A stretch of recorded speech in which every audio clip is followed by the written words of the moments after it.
Hi, I'm Nellie Steele, Queen of Soap Opera Romance, and today I am reading an intense scene from Emily Wins' Heart.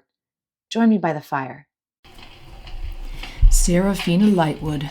I couldn't get her out of my mind. From the first taste of her blood, she'd taken a foothold in my brain and refused to let go.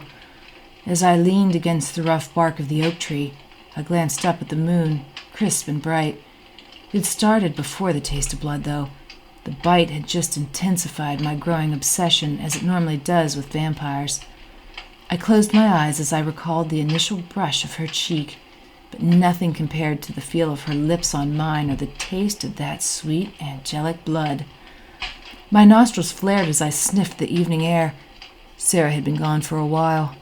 I wondered if my bite had killed her. Laced with poison, I'd bitten her harder than I'd expected, but her delicate system must have withstood it.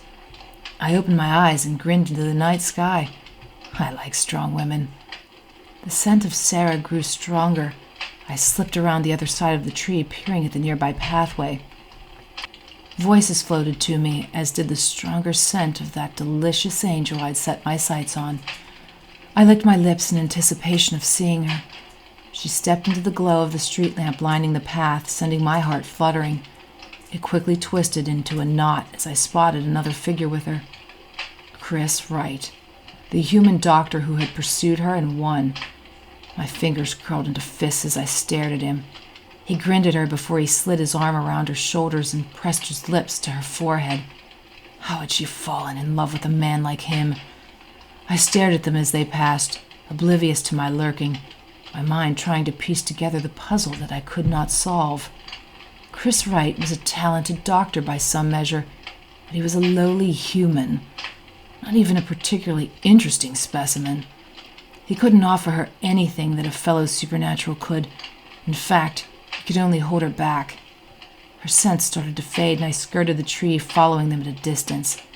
They exited the park, crossing the street to Havenwood Manor, Chris's home, and now hers. I growled as I recalled the sight of his ring on her finger when I'd spotted her only days after our fight.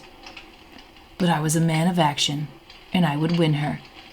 I narrowed my eyes at the doctor who held the door open for her, that stupid grin still on his face. I'd mow down any obstacle in my path, including Chris Wright. If you enjoyed this snippet, the full book's waiting for you now.